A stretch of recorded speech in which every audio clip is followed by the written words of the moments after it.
Hello, everybody. I'd like to introduce you to Valery Chekalkin from Jetbeep. Thanks for joining us today, Valery. Hello, David. Thank you for having me. Pleasure to be here. Absolute pleasure. So please tell us about Jetbeep, what you do, and where it fits in the supply chain cycle, please. Sure. Yeah. So Jetbeep is a electronics plus software supplier.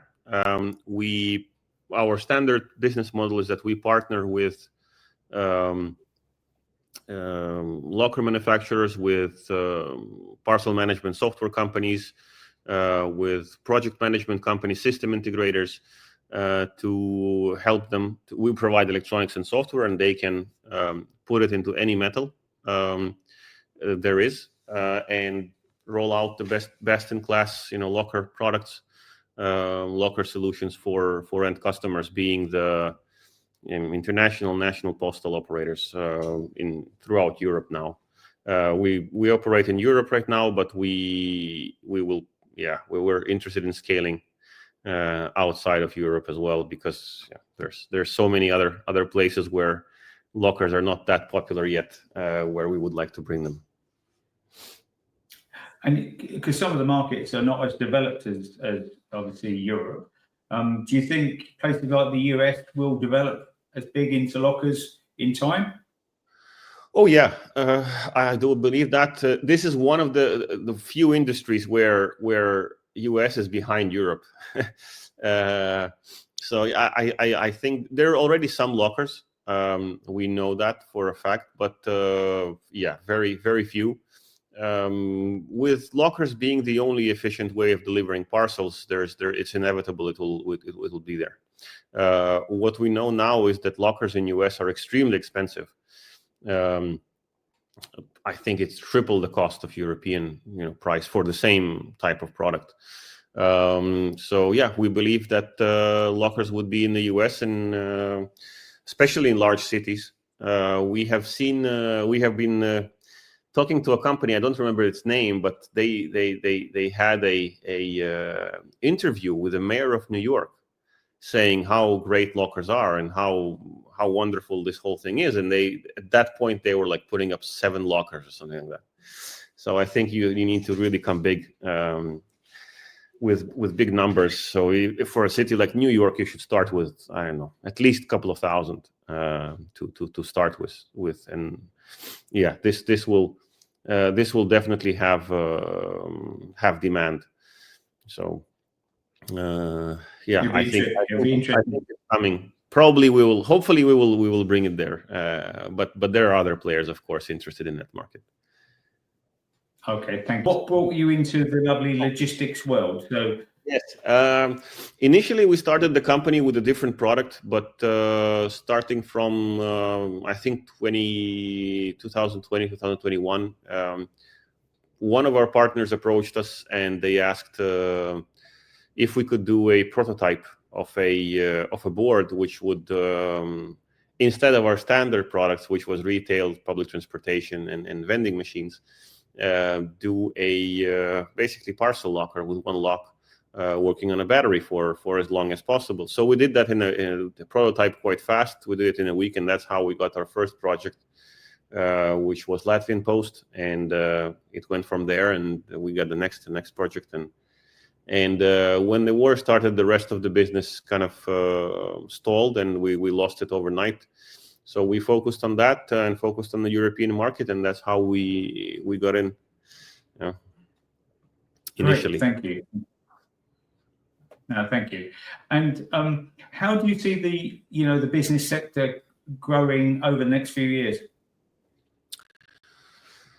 Well, what we see now is that operators are building the networks. Some of the operators are even doing a thing such as securing places. Even if there's not enough traffic, they still install the lockers there, because they understand that the traffic will be there. And then what we also see is a trend of open networks. The biggest reason, frankly speaking, is that those players who install the lockers simply don't have enough traffic of their own. Like nobody would open a network if they have their own traffic. For example, InPost. They started as an open network, but then they became that's what happened in UK. For example, for them, they started as an open network and then closed it because they wanted it just for themselves. So one of the main drivers for open networks is not enough traffic, basically. So you need to sell it to somebody else. But frankly speaking, the open networks are a great concept. We truly believe in open networks, so I think that's where it's going, and this is the pretty much only efficient way to do it, because we don't want to have a picture like in the Baltics where you have 5 lockers of the different carriers. Ideally, it would be smaller lockers, closer to customers, and this is actually exactly what one of our customers, Omniva, is trying to achieve, to get away from this extremely expensive places, to place the lockers near malls and large grocery retailers, to being actually quite close to customers. And what we see from many reports and many studies is that customers will always choose a locker which is closer, a company which is closer, rather than a brand or something else. So you need to be closer, and then what we see is that those lockers would be smaller, becoming smaller and smaller, and becoming closer and closer. And then this is where we are heading. So we are, in terms of unit economics, we're, if not the best, but one of the best in the market right now, because what we know, other players, they're more expensive than us, but being more expensive automatically means that you needed to pick a place with more traffic. So and then it becomes a very easily replicable business model. Again, what happened in the Baltics, like there was Omniva, and then other carriers just started to repeat them and place the lockers near the same the same stores. So we believe that this it would be coming closer and closer to customers. Yeah, that's where Thank you. And the next question I ask people, what are the biggest opportunities and threats, in the sector? Opportunities. I think the whole market is a great opportunity. Like, look at Germany, or look at France, or the great thing is that those big economies, they're underserved now. So if you, for example, Germany has less lockers than Ukraine, and I think far less than Poland. So, but there's like 5 times more people living there, and the economy is like, I don't know, 30 times larger. So there's huge potential. And for example, DHL has now, I think they have around, in Germany they have around 15,000. That was the numbers for last year. I think 15,000 machines. They plan to do 30,000 in 5 years. So they basically, in 5 years, DHL in Germany will be in the place where Nova Post is today in Ukraine. So there is potential for 100,000 lockers, 200,000 lockers in Germany alone. So I mean, this is just one country. I think the same applies for France. The same applies for Italy and Spain. So there are players, but there's still so much room. So I think this is a great opportunity. There are different concepts on the ground. Some companies are coming in with really large lockers. Some companies come with small ones, battery powered and app operated, like Nova Post. There is room for all of those. I know a great company which is called Citybox. They do lockers which are like inside the if you have an apartment building, I think they need like 7 or 10 apartments minimum, and they can install a small locker in your home. So those concepts, I think they're great. It's very hard. Then it's very hard to compete with them. But yeah, these are the opportunities that there's room, and it's lockers are great. They're so efficient. They're so good to use. So convenient. What are the threats? What are the threats? I personally don't see a lot of threats. I mean, it's tough, developing this technology. It becomes more and more complex because in the early days it was just about putting an industrial PC inside a locker, and the metal was the biggest know-how, so to say.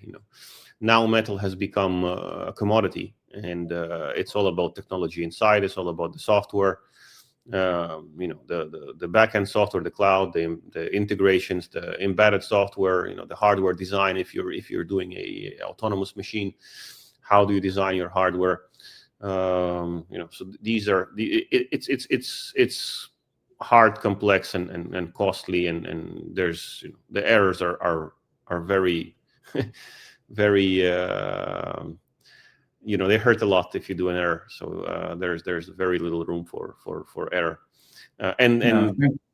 you cannot go without errors. It's impossible not making mistakes. So I think these are the threats. But overall, I see much more opportunities in the locker market right now. And obviously, you're involved in the technology side of things. Is the technology thing moving really quickly, or is it pretty much evolved now? Well, it depends on what's your technology stack. So first of all, you have to split the standard, cable-based lockers with large screens and so on, and then you have autonomous machines. We are only doing autonomous. So I'll cut to that part. There are basically two ways of developing a autonomous locker. One is based on a Linux or Android, for example, on an operating system. Basically, it's a microcomputer. The good thing here is that it's much easier to develop features. You have many things out of the box. For example, you can pick up a camera or a payment terminal, plug it in, and it will work outside. Pretty much. You need to do some integration and setting up, but nothing compared to the alternative approach. Then, for example, if you have Android, one of the players on the market announced that they are doing a POS terminal, and this is like out of the box, Android functionality. Merchants in farmers market where I go on the weekends, they use their phones to get payments. I don't know if you have this in UK, but you can basically have a payment terminal on your smartphone, where you tap smartphone to smartphone and it works. So this is something which you can easily. Not easily. It still requires a lot of efforts, but it's nothing compared to the alternative approach. So first, which we just spoke, is operating system based, so Linux or Android. So you develop features faster, integrate faster, but the downside is that it consumes more batteries.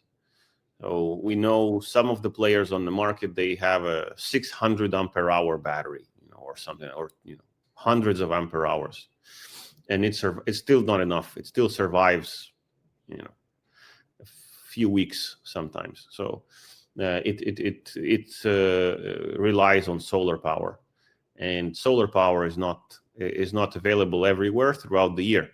So in places like Spain, you could have it year round, but even in the UK and Ukraine, so we did some trials where sometimes it doesn't charge at all during winter. Like you need to, then there's negative temperatures. So depending on what chemistry you use and so on. So there's the downside. And due to that, they're more expensive.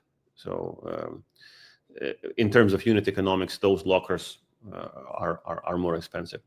Generally, there are some hacks to that maybe, but generally this is the case because the battery needs to be larger, the solar panels have to be larger, and so on. The alternative approach, that the second path is our path, which is microcontroller based.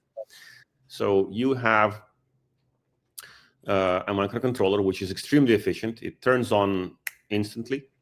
and all the peripherals in your locker are turned off when it's in idle mode, when nothing happens, and instantly turned on when somebody approaches the locker and presses something, or touches the screen or touches the keypad. In our case, we touch the keypad. Some vendors have sensors when people approach, but we tested that as well, and we don't see it's really efficient, since it can work on all pedestrians just passing by. So the upside is that it's very efficient in terms of battery life. So in our case, if you have constant internet connectivity, it can survive months. So basically, we design our products to withstand the winter. When there's no sun radiation, it cannot charge the solar panel. So 4 to 6 months, but the downside is that all the features, all the peripherals are extremely hard to support. For example, if you need a camera, you need to develop your own camera, which would be an analog camera which can boot fast, and it would be on a microcontroller. There's a separate product. If you need to support a payment terminal, you need some special extender for that. You cannot just plug it in, because we don't support Ethernet connection or USB connection, which a Linux machine can support. These connections themselves consume 10 times or 20 times more power than our entire locker. So when you connect a keypad or a mouse or anything to your computer, it's very little consumption in terms of your household, but comparing to a microcontroller, it's actually huge. It's any USB or Ethernet consumes by default all the time, even in idle mode. It consumes power. So that's a problem when you want to build a really efficient locker, which should live months on a battery. You cannot afford that in terms of power consumption. So this is the alternative approach. We are actually quite close of supporting everything you may need. So we are now releasing the 4th generation portfolio of products, which is starting from the main board, and then or other peripherals, such as extender boards, QR code scanners, pin pads, screens that can be touch, non-touch, depending on the requirements. Now we're doing the camera, and what else we need is we already support the payment terminal, but with the payment terminal, it's quite tricky, because we can support it on a hardware level, but then it's the integration with the payment service provider that's tricky. And what's left for us is the label printer, which is pretty important as well. But so we will be there. Obviously, we always need more resources for development, but these are the two approaches, and we see players in both competitors in both approaches, which are quite successful. We think that both of them have a place on the market, and both of them are good. What are people in the sector not openly talking about that perhaps they should be? Maybe unit economics is what I would say is really important, because there are some players who are who just have really expensive products, and for some players they can work, for some carriers they can work, especially if they're installed in large traffic spots. But this is extremely important. All the customers which we have, they're obsessed about unit economics. So Omniva, for example, is one case. Their math won't work if you don't hit a specific price target. The whole model will not work for them. So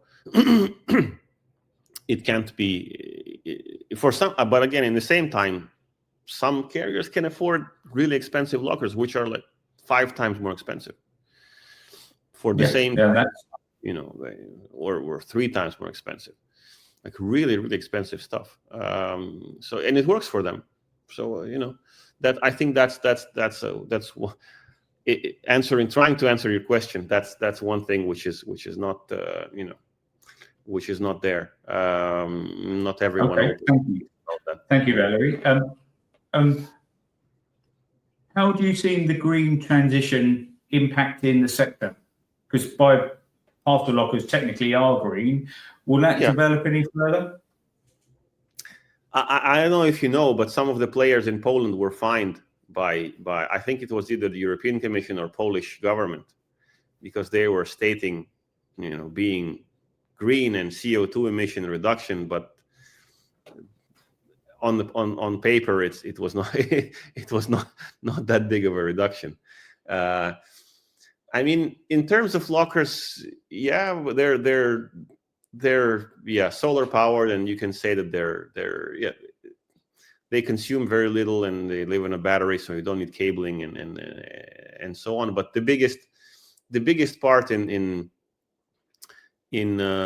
so let's split it. First of all, the lockers themselves, if placed correctly and delivered to correctly, again, we can take an example of Novapost. So let's say you have a district in a town, and every big building has a locker, and there's one courier going around the lockers a couple of times per day and making them full. All the lockers are full, then they're being emptied by customers, and that's the most efficient way to save CO2. So people don't have to go pick up their parcels somewhere.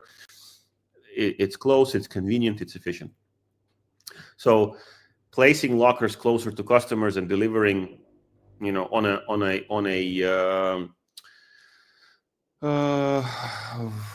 a regular basis and consolidated basis. That's what saves the most CO2 and the most time and money to everyone.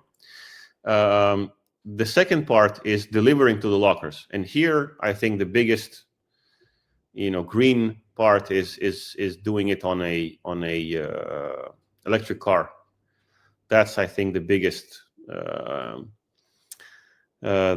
saver in CO2, and so that's not, the second part is not related to the lockers themselves. It's just delivering by electric mobiles. Unfortunately, or fortunately for us, there is nothing more efficient than a locker network and a guy in a van. So we're talking about drones, and we're talking about other innovative stuff, but still it's a guy in a van, and the van can be electric. That's that's the most you can go. I mean, we were thinking about drones. Moreover, we're in great relations with a company called Deus Robotics. They're actually working with DPD UK. They have an office in London, and they do robots for warehousing. But obviously, we were thinking together, like, well, maybe we could do robots, for delivering to parcel lockers. And when we saw the numbers, it's actually a guy in a van beats all the even if you have all the permissions to fly in large cities and so on, it's still more efficient to deliver by van. Okay, yeah. Thank you. I appreciate that, Valery. If you could speak to the Prime Minister to ask them to help your business to grow and flourish, what would you suggest they do? It could be the Prime Minister. It can also be the mayor of London. So I would say that make it transparent for every logistics carrier to rent out and to collaborate with the government in terms of locker networks. Because what we would do, for example, if the path would be really clear, is we would go there and roll out an open network, which is very granular, very close to customers, like similar what Omniva does in the Baltics. We would roll it out in places where we can see a clear path, because right now it's quite challenging, because I need to go to location partners, I need to rent it out from them.